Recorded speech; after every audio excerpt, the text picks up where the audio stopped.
Hello po mga ka-online! Welcome back po sa ating channel.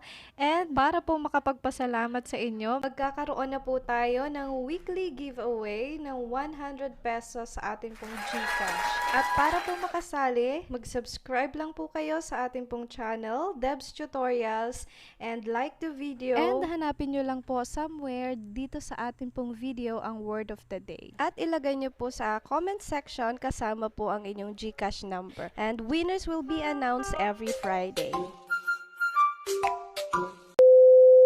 Hello! Welcome back po mga ka-online. So today po ay announcement ng ating pong lucky winner ng 100 pesos Gcash giveaway. Pero bago po yun, quick tutorial lang po tayo and honest review about dito sa Pi Coin. Ito pong Pi Network is a digital currency project that aims to keep crypto mining accessible to all users. Kasi po ito pong Pi Network is nasa beta phase pa lang po. So lahat naman po ng mga malalaking crypto na ngayon dumaan din sa ganitong phase. Katulad po ng Bitcoin. So ang question ay kung safe ba daw po ang Pi Network. According po sa Quora.com, so ang Pi Network po is 100% safe gamitin. So sa mga hindi pa po familiar sa Pi Network, meron po silang application na makikita natin sa Play Store. So punta lang po tayo sa Play Store and then search natin ang Pi Network.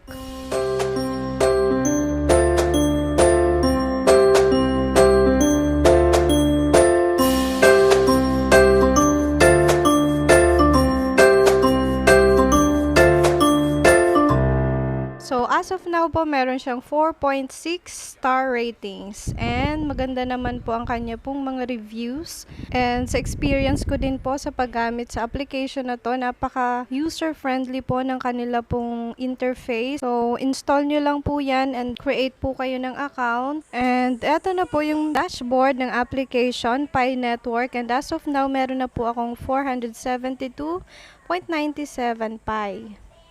So, last year pa po ako nag-start dito na medyo napatigil lang ako ng mga ilang months. And as you can see, meron po akong 0.12 Pi per hour. So, yan po ang nakukuha ko every hour. And every day po, ino-open ko lang tong application na to. And then, para po ma-activate yung kanyang mining, i-click lang po itong power na to. And then, that's it. Hayaan nyo na lang po siya and pwede nyo na siyang i-close. So, balikan nyo na lang po ulit kinabukasan. O kaya naman, nagno-notify naman po yan sa atin pong cellphone. Nakalagay na it's time to earn Pi. And para makita po natin yung iba niyang mga details, so, click lang po natin yung tatlong guhit sa itaas. And then, makikita po natin tong home. Meron din po silang Pi browser, Pi utilities, and earn Pi. So, tingnan po natin itong earn Pi. So, click lang natin yan. So, here we can see the breakdown of our Pi mining power. So, ayan po. As a pioneer, meron po akong 0.10 Pi per hour. Plus, meron din po akong 0.02 Pi per hour dito po sa Ambassador. Kaya, ang overall mining power ko po ay 0.12 Pi per hour. And as you can see, wala po akong invite, no? So, option na lang po ang pag-invite dito. Pero, syempre, advantage nyo po kung meron kayong na-invite. Kasi, madadagdagan po yung hash power nyo. And, kung meron po kayong mga questions, meron po sila ditong FAQ, ano, yung frequently asked questions. Click nyo lang po yan and then makikita nyo po dyan yung mga questions na kalimitan pong tinatanong ng mga users.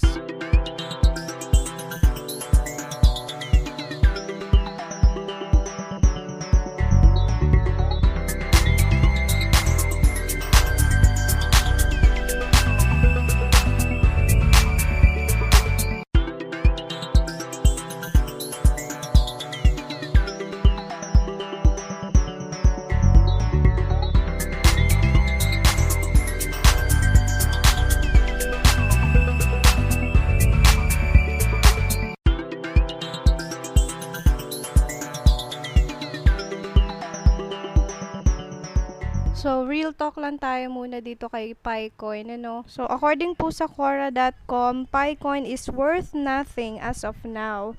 So, hindi din po natin siya pwedeng ibenta, pero malapit na pong mag-launch yung mainnet by year end o kaya early next year. So, magkakaroon na talaga siya ng value. Kaya mas maganda na mag-start na tayo mag-mine ngayon.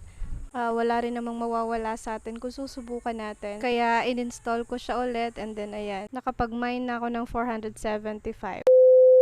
So ayan, move on na tayo sa inyo pong pinakahihintay na announcement ng ating lucky winner for today.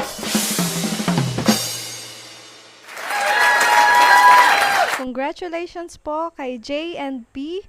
So, siya po ang pinaka-active natin na subscriber. So, sa lahat po ng mga active subscribers ko and viewers, huwag po kayong mag-alala. Siguradong mapipili ko din po kayo sa susunod. So, send na po natin yung atin pong 100 pesos kay J and P.